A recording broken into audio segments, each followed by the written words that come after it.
Halo semuanya, perkenalkan nama aku Berlin Tagi Syaura dengan NIM 11224000149 dari mahasiswa Administrasi Bisnis Fakultas Ilmu Sosial dan Ilmu Politik. Aku juga berasal dari Universitas 17 Agustus 1945 Surabaya. Nah, di video kali ini aku akan ngebahas tugas UAS dari mata kuliah hukum bisnis terkait sengketa merek Gajah Duduk, mulai dari gimana kronologinya, apa aturan hukumnya, dan yang paling penting itu apa yang bisa kita pelajari dari kasus ini buat kita yang nantinya ingin terjun gitu ke dunia bisnis. Yuk langsung aja kita bahas. Oke, sebelum kita memasuki kronologinya, jadi pastinya kita harus mengetahui dulu ya pihak yang berkaitan, yang bersangkutan gitu kan. Jadi untuk pihak yang berkaitan ini pertama itu ada PT Gajah Duduk, yaitu perusahaan asal Surabaya yang punya merek sarung Gajah Duduk. Yang dimana merek Gajah Duduk ini udah terdaftar resmi di pemerintahan, jadi mereka ini pemilik sah mereknya secara hukum ya. Kemudian yang kedua itu ada PT Pisma Abadi Jaya atau biasa disingkat PAJ. Ini tuh perusahaan tekstil dari Pekalongan yang dipimpin sama seorang direktur bernama Muhammad Hanif. Pada tahun 2018, PT PAJ ini beli saham di PT Gajah Duduk.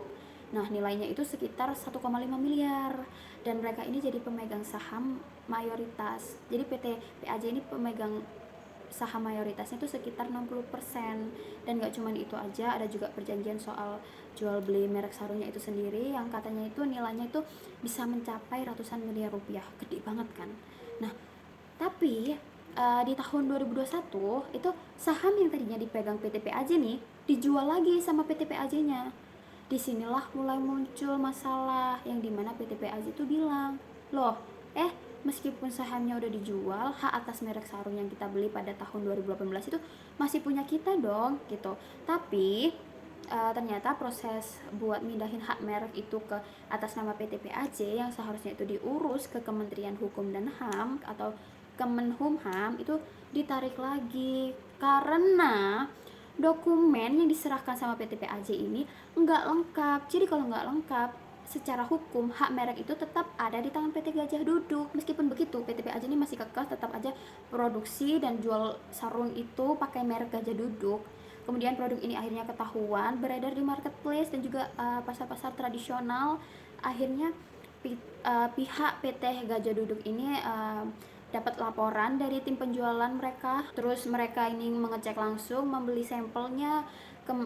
Kemudian setelah dicek ada ditemukan logo dan kemasannya itu mirip atau sama persis sama punya mereka gitu.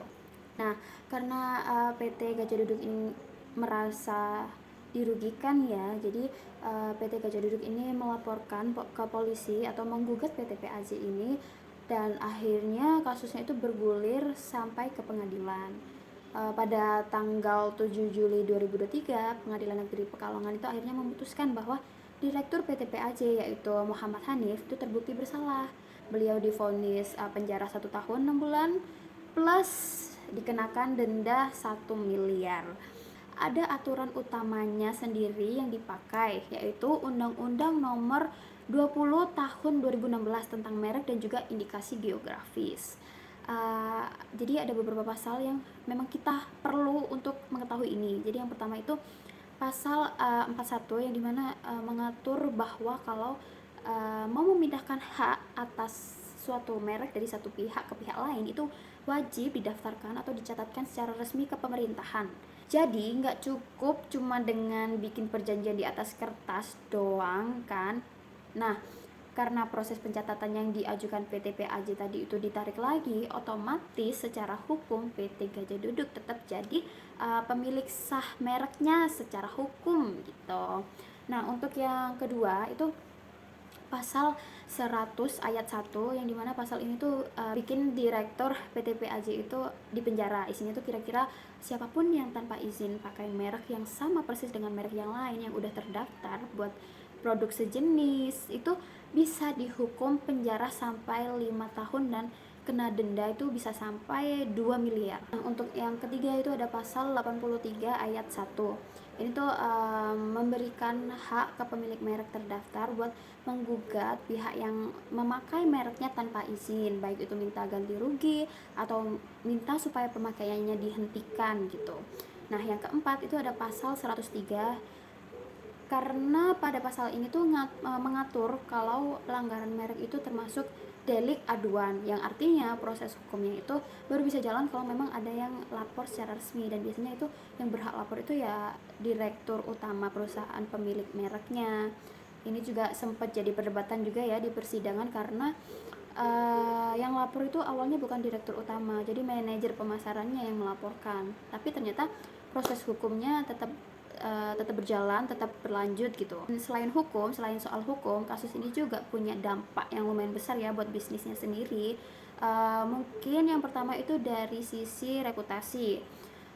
Sengketa yang sampai masuk ranah pidana itu biasanya diberitakan media kan otomatis bikin nama kedua perusahaan itu jadi tersorot ya, tersorot oleh publik gitu. Nah, buat PT Gajah Duduk sendiri, meskipun mereka pihak yang menang, proses hukum yang panjang ini bisa jadi bikin orang tuh mikir, loh kok mereknya bermasalah gitu, padahal kan sebenarnya mereka ini korban gitu kan.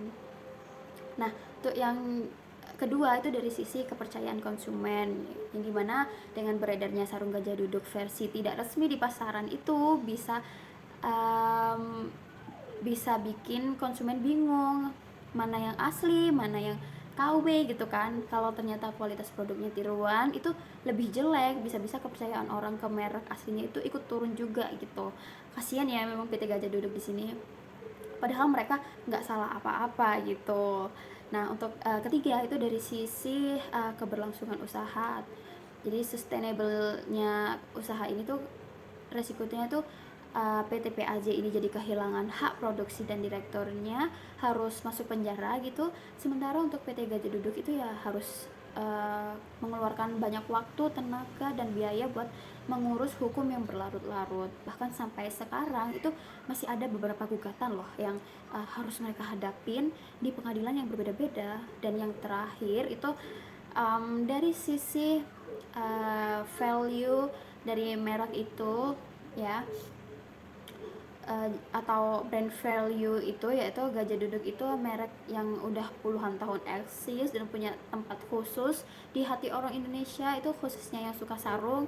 Nah, dengan adanya sengketa kayak gini itu orang tuh uh, kalau nggak cepat diselesaikan bisa aja pelan-pelan mengikis nilai merek yang udah dibangun susah payah bertahun-tahun itu. Oke, dari kasus ini menurut aku itu ada beberapa pelajaran penting yang bisa kita ambil ya, khususnya itu buat kita yang nantinya mau jadi pelaku usaha atau mau jadi pengusaha nih gitu. Pertama itu jangan pernah anggap remeh urusan administrasi ya, karena perjanjian bisnis di atas kertas itu penting banget guys, penting banget. Tapi kalau misalkan menyangkutkan hak kekayaan intelektual seperti merek, itu wajib banget dicatatkan atau didaftarkan resmi ke pemerintah. Kalau enggak, hak yang kita rasa udah kita punya bisa aja dianggap nggak sah secara hukum. Untuk kedua itu kita harus lebih prepare, lebih teliti lagi. Sebelum membeli merek atau saham perusahaan, pastikan semua dokumennya itu lengkap dan benar supaya nggak ada masalah di kemudian hari kayak yang dialami PT PAJ tadi. Yang ketiga itu buat yang punya merek itu ya harus secara real time memantau pasar ya, supaya dia itu tahu gitu kondisi pasar tuh gimana, ada yang duplikat atau enggak gitu. Nah, untuk di PT Gajah Duduk ini kan berhasil menindak pelanggaran ya, karena mereka dapat laporan dari tim penjualan dan langsung cek ke lapangan. Keempat itu ya diselesaikan masalahnya itu secepat mungkin, karena semakin lama sengketa dibiarin itu berlarut-larut, akhirnya sampai muncul gugatan di berbagai pengadilan, itu semakin besar juga biayanya, waktunya, dan juga resiko nama baik yang harus ditanggung kedua belah pihak yang udah susah payah dibangun tuh jadi bisa secepat itu dipandang buruk gitu. Oke, baik. Jadi kesimpulannya yaitu kasus sengketa merek Gajah Duduk ini mengajarkan kita bahwa punya hak atas merek itu bukan cuma soal siapa yang memakai nama tertentu, siapa yang terlebih dahulu memakai nama tertentu, tapi juga soal seberapa patuh kita sama proses hukumnya, mulai dari mendaftarkan mereknya, melakukan pencatatan kalau ada pengalihan hak, dan juga harus berani mempertahankan hak itu di pengadilan kalau memang dilanggar gitu. Baik, segitu dulu dari aku. Makasih banyak udah nonton sampai habis, sampai akhir ya. Semoga video ini bermanfaat. Bye bye.